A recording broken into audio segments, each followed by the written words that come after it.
Everyone, this is Tim. Welcome back to Tim B's Tech Talk. Today I'm going to do something a little different. Today I want to talk about aspect ratios. What is an aspect ratio? An aspect ratio is a proportional relationship between the width and height of a rectangle. It's usually written as 16:9, with 16 being the width and 9 being the height in this particular instance. It can also be written out as 16 divided by 9, which would be 1.77. Now, aspect ratios can also be understood in the form of units. So I set up a grid using units to demonstrate how this proportional relationship works. So here's an example of 1:1 aspect ratio. That's the aspect ratio that is normally recognized as a square. There's also the 4:3 aspect ratio, and using this grid I have 4 units across and 3 units down. Likewise, with 5:4 aspect ratio, 5 units across, 4 down. And this is how you can understand the proportional relationship between the width and the height as it varies across different aspect ratios. So let's start with the 1:1 aspect ratio. Very early on, the aspect ratio for 1:1 was evident with some of the earlier cameras like this Rolleiflex, which was introduced in 1929, although research began long before that. It's unique. It's a twin lens camera, which may have something to do with why the lens is square, but it's produces a very beautiful aesthetic. As you can see an example of this photo by Diane Arbus. Now there are some famous people who have actually used the Rolleiflex, so it was very popular and in some ways still is. As you can see on the left, Grace Kelly is using the Rolleiflex camera, Cary Grant is using it, and of course the famous photographer Richard Avedon. And of course, the more contemporary or more recent company, Instagram, used the square format pretty much as the norm for defining the popular aesthetic on one of the most popular social media platforms today. That is before Facebook purchased the app. The square photo was the norm. And in many ways, Instagram was establishing an aesthetic that had been around for quite some time. That there's something unique and something beautiful about the square format. Then there's also the 5:4 aspect ratio, and you began to see this ratio used a lot during the early 2000s, and a lot of monitors began to show up in this format. Interestingly enough, the 5:4 aspect ratio also coincides with the 8x10" frame, which you can still find in a lot of picture frame shops. But 8x10 is also a very popular printing format for printing color photography, or specifically color portrait photography. Now let's move on to 4:3 because 4:3 is the most fascinating.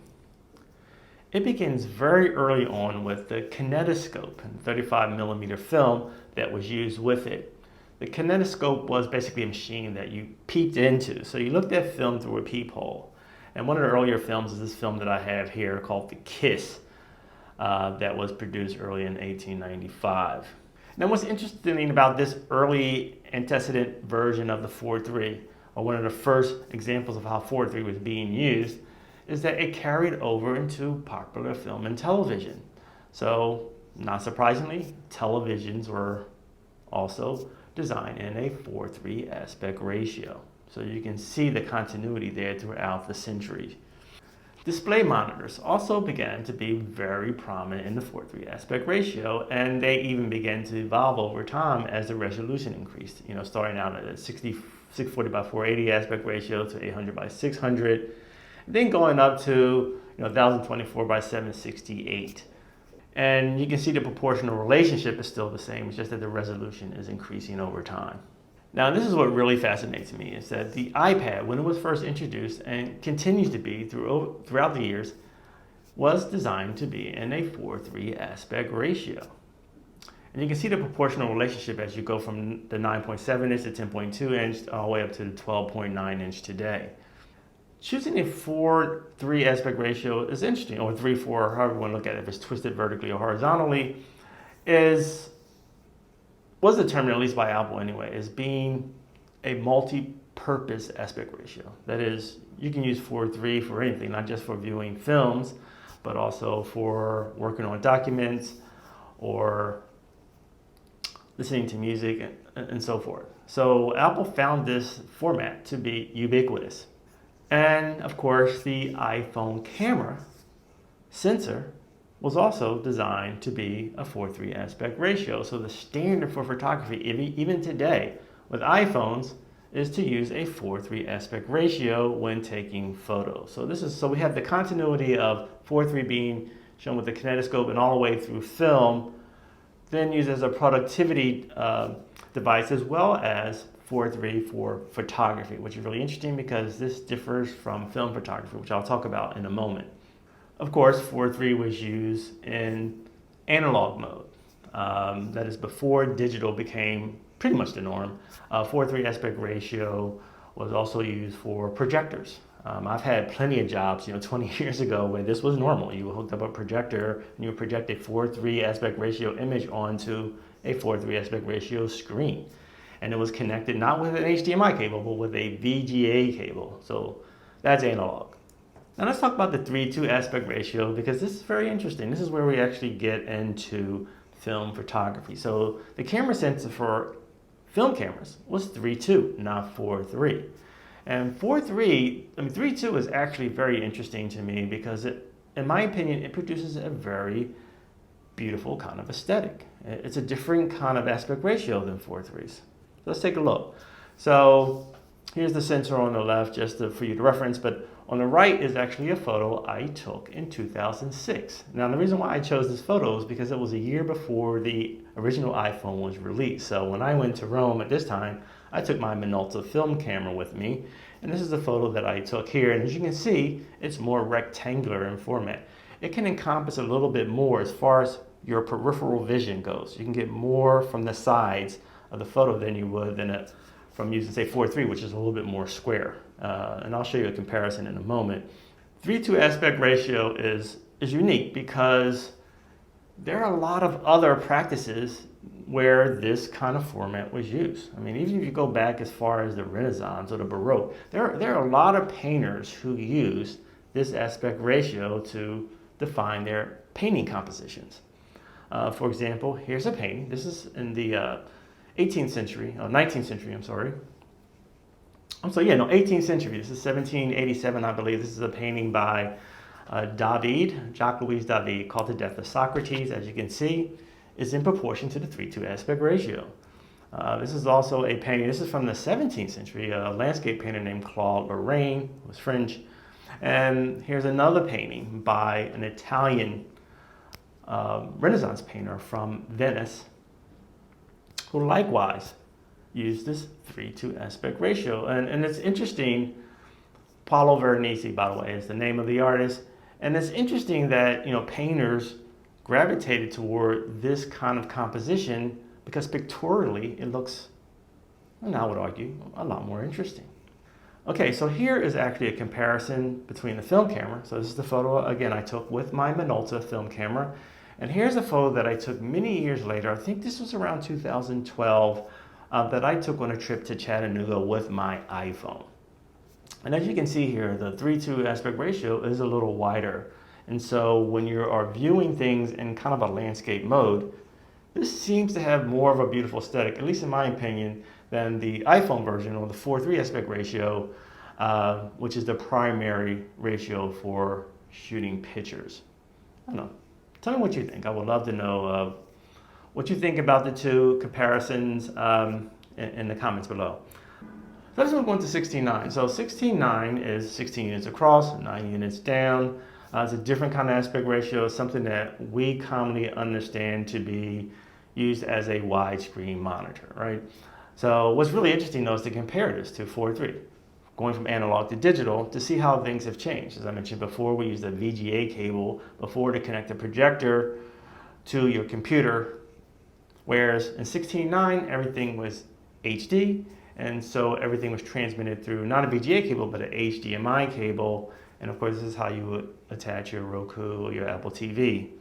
And obviously 16:9 has now become the norm for widescreen TVs and videos. And of course, this applies to all the resolutions. As the resolution increases, the screens get higher. Of course, this has nothing to do with pixel density, which I will touch on just a little bit at the very end. But this kind of gives you an idea of the different aspect ratios starting from 720p going all the way up to 4K. And of course, 16:9 is common on YouTube. This is actually from my YouTube channel, so you can kind of get a sense of how this aspect ratio appears when you're on YouTube. Of course, everyone's familiar with this. But every now and then you will get bumped to this aspect ratio, which you may already know, because we talked about this.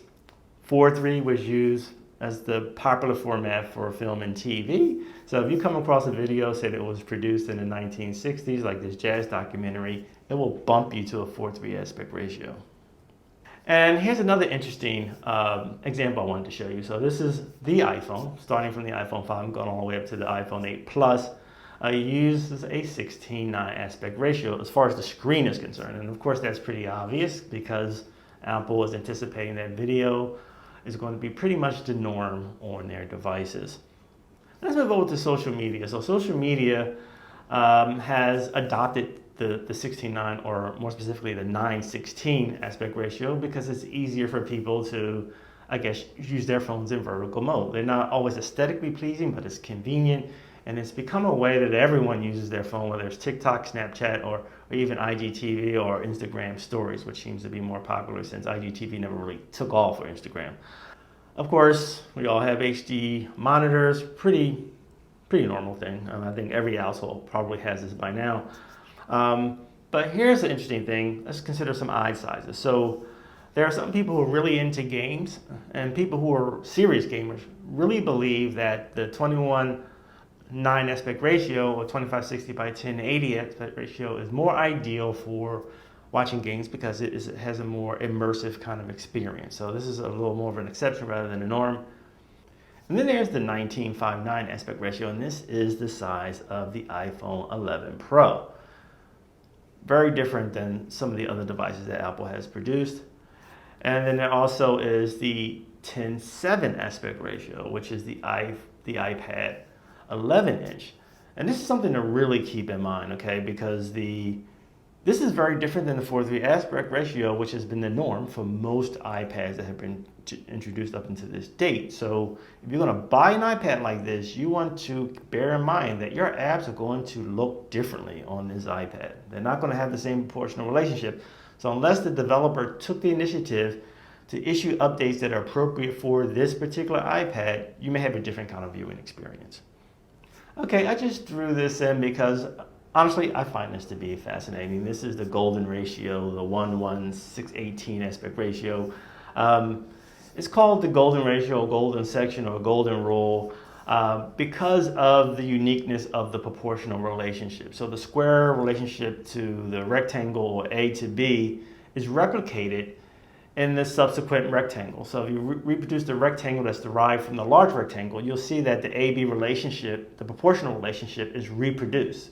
What I find that's fascinating is that one could argue that this is the ideal way to organize a horizontal pictorial composition.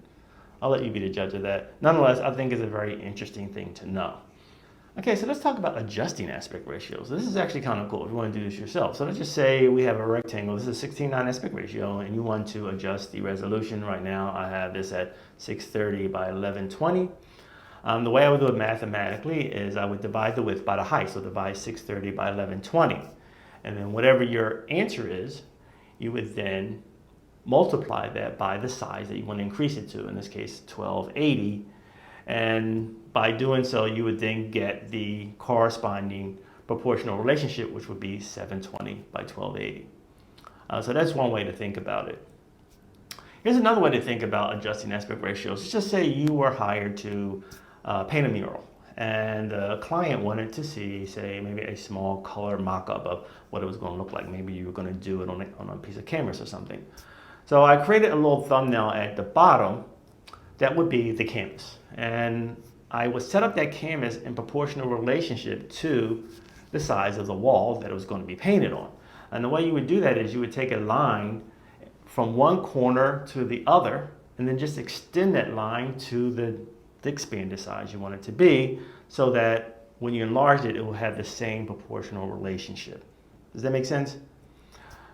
Here's another way of demonstrating. So here are all the aspect ratios that I've covered so far, and I have diagonal lines going from corner to corner in each aspect ratio. And so as you would increase the size, you see these rectangles would then increase in proportion to the original aspect ratio. Let's talk about pixel density for a moment. So let's just say, for example, we have these two iMacs. They are both 21.5 inch iMacs, right? But one is 1920 by 1080 and one is 4096 by 2304. Well, how can that be? They're both the same size. Well, they differ because of the pixel density. The pixel density gives you a better image than, obviously the one that is 4096 by 2304 would be a whole lot richer in its appearance than 1920 by 1080 because of the pixel density. So this is kind of a visual way of demonstrating it. So here I have a 10 pixels per inch. The other one here could be 20 pixels per inch. And if I was to keep it in a grid-like format, this is the difference would be. So you can imagine if you magnify this 20-fold or 100-fold, you can see how this would produce a clearer image the more you would increase the pixel density. So in conclusion, aspect ratios have been with us for a very long time. They inform how we view the world, sort of like a window. But we've also used aspect ratios to define our productivity spaces, whether they're on computers or tablets or canvases or what have you. They've been with us for a very long time. They inform how we see the world. And I thought that it would be important to cover this since they have been so central to how we see the world and how we do things. Anyway, I hope this episode was helpful and a little entertaining. My name is Tim B. Thanks for tuning in. Check me out next time.